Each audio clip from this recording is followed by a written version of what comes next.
শিমুলপুর নামে ছোট্ট সুন্দর একটি গ্রাম ছিল। গ্রামের সবাই কাজে সবসময় ব্যস্ত থাকতো।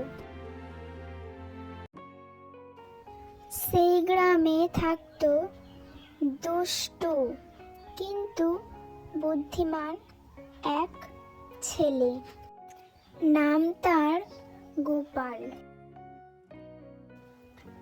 সারাদিন হাসি ঠাট্টা আর দুষ্টুমি করেই দিন তার কেটে যেত।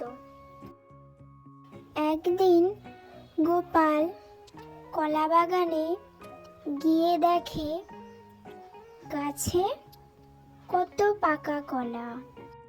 পাকা কলা দেখে গোপাল ভাবলো, এই কলাটা দেখি একটু খেয়ে, খুব খিদে পেয়েছে।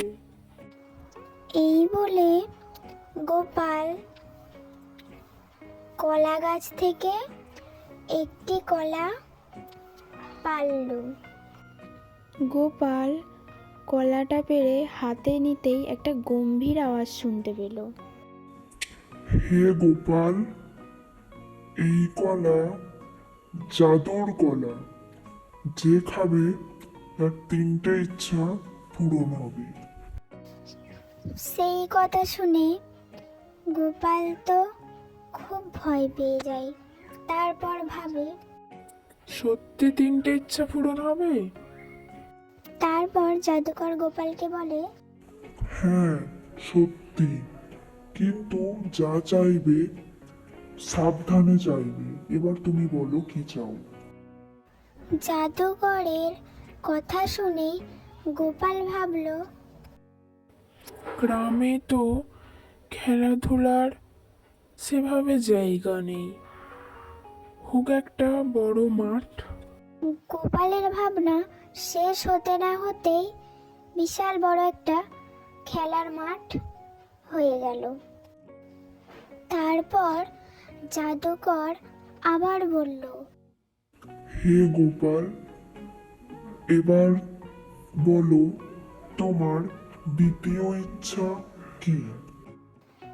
এরপর আবার গোপাল ভাবতে লাগলো, আজ যেন গ্রামের মানুষরা ভালো মন্দ খেতে পারে পেট পুড়ে। এই কথা শুনে জাদুকর বলল, ঠিক আছে, তাই হোক। তারপর আজকে গ্রামবাসীরা পেট পুড়ে খেলো।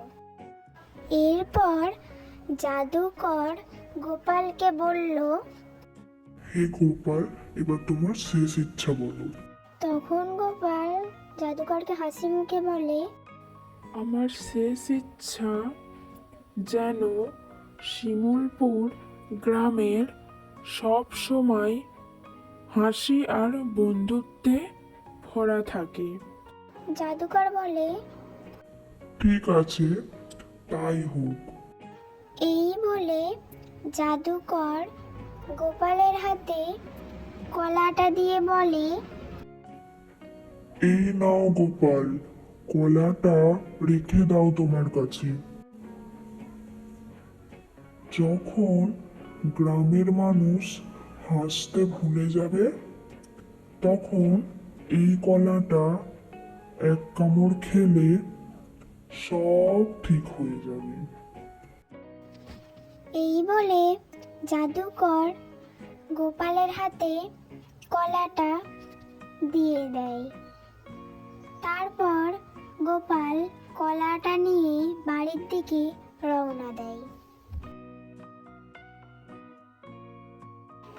এরপর থেকে শিমুলপুর গ্রামের সবাই একতা হয়ে থাকতে শুরু করলো, হাসি মজা করে দিন কাটাতে শুরু করলো, আর গোপালকে সবাই খুব ভালো